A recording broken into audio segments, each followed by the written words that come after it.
Hello friends, welcome back to my channel. I hope you all doing good. तो आज का topic देख लेते हैं। आज का टॉपिक है why should I feel sad. पूरा पैराग्राफ एक स्टोरी है और जैसा कि आपको पता ही है कि स्टोरी है तो वो पास्ट टेंस में ही होती है। तो सबसे पहले मैं क्या करूँगी कि मैं इस पैराग्राफ को रीड कर लेती हूँ ताकि आप सभी को प्रोनाउंसिएशन पता चल सके कि किस वर्ड को, किस सेंटेंस को कैसे प्रोनाउंसिएट करना है।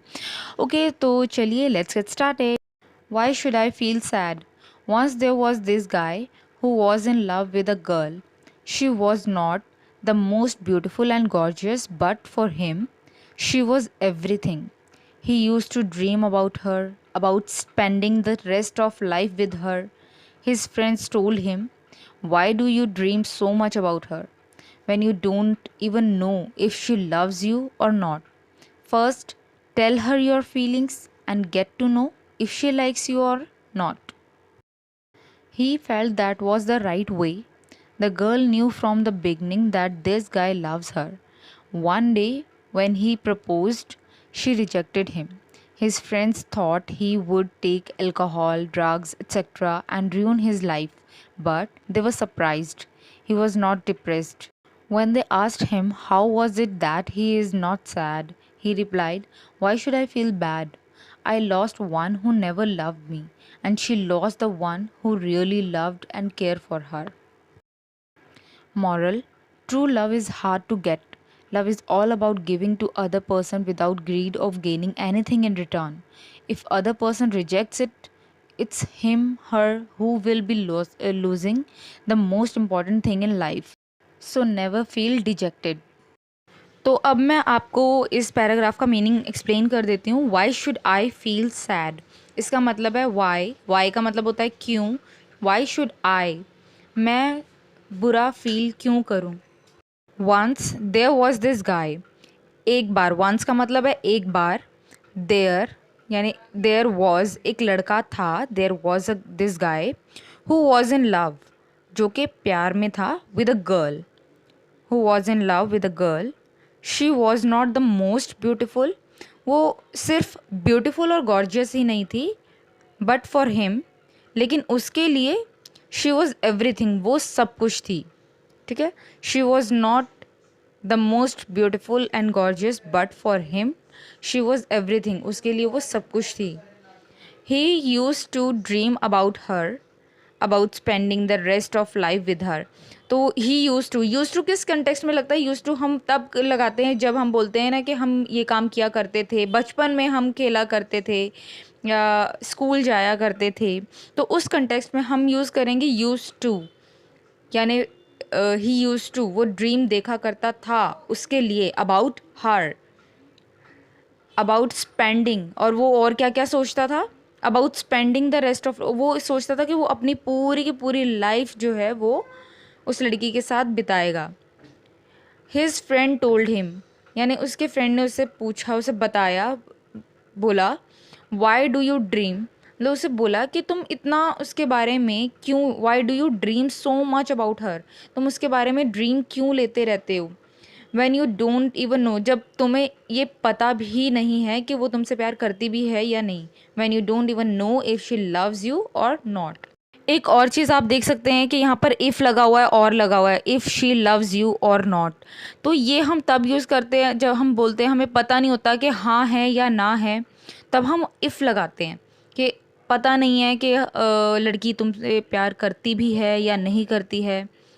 तो जब भी ऐसा कुछ सेंटेंस हो जहाँ पे हाँ और ना का पता ना हो, दोनों ही पॉसिबिलिटीज़ है, हो सकती है कि हाँ भी हो सकती है या ना भी हो सकती है, तो ऐसे में हम ऐसे सेंटेंस में, ऐसी बातचीत में हम इफ़ यूज़ करते हैं और साथ में और लगाते हैं, O R or. If she loves you or not. Okay, first tell her your feeling, सबसे पहले अपनी फीलिंग्स उसे बताओ। Tell her your feelings and get to know, और गेट टू नो मतलब जानो, इफ़ शी लाइक्स यू। अब again मैंने बोला कि इफ़ लगेगा एंड और लगेगा उस चीज़ में, उस सेंटेंस में जहाँ पे हमें पता नहीं है कि हाँ है या ना है। तो and get to know if she likes you or not, वो तुमसे प्यार करती भी है या नहीं। He felt that was the right way.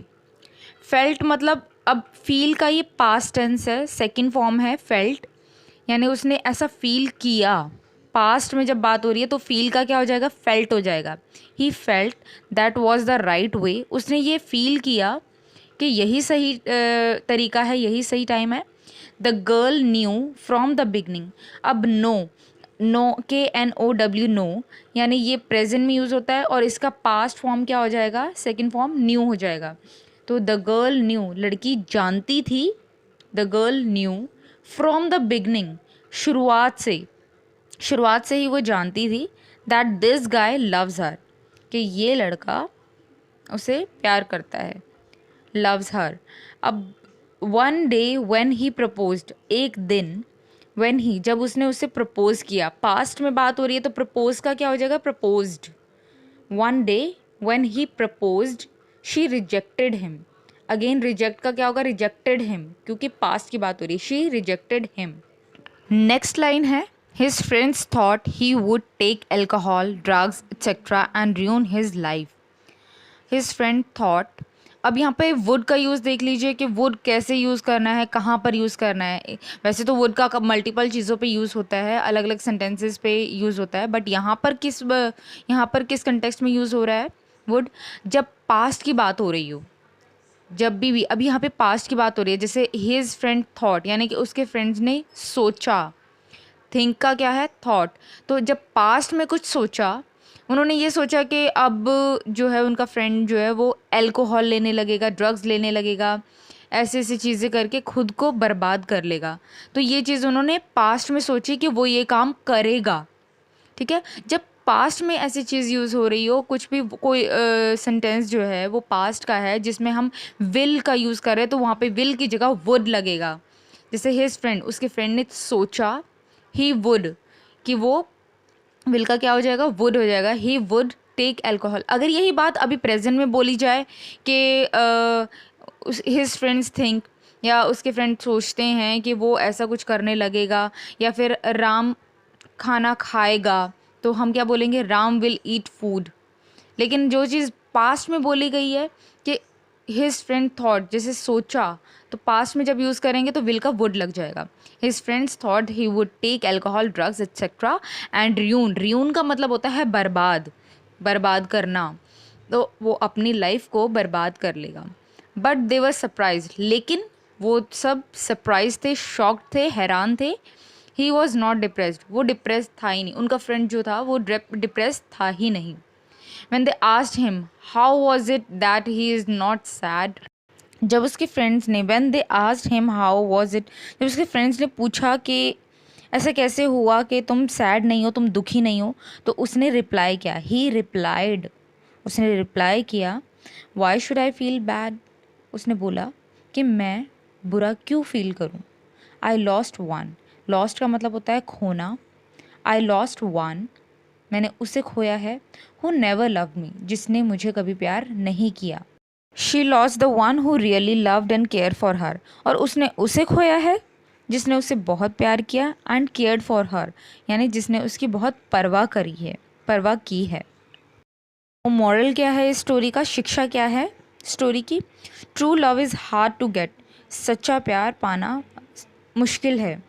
Love is all about giving, love का मतलब, प्यार का मतलब ही देना होता है। Love is all about giving to other person, बिना किसी ग्रीड के, ग्रीड का मतलब होता है लालच के, ऑफ गेनिंग एनीथिंग, गेनिंग मतलब पाना, एनीथिंग इन रिटर्न, यानी कि love is all about giving, love is all about देने का नाम, प्यार देने का नाम है किसी को बिना किसी लालच के, बिना किसी लालच के, in return. If other person rejects it, अगर कोई इंसान इसे रिजेक्ट कर देता है, मना कर देता है, इट्स हिम हर, यानी ये जो है वो उसका नुकसान है। Who will be losing the most important thing in life, तो ये वो है जो इम्पॉर्टेंट चीज़ को अपनी लाइफ से खो रहा है। So never feel dejected, dejected का मतलब होता है उदास होना, बुरा फील करना, तो कभी भी डिजेक्टेड फील ना करे, उदास फील ना करे।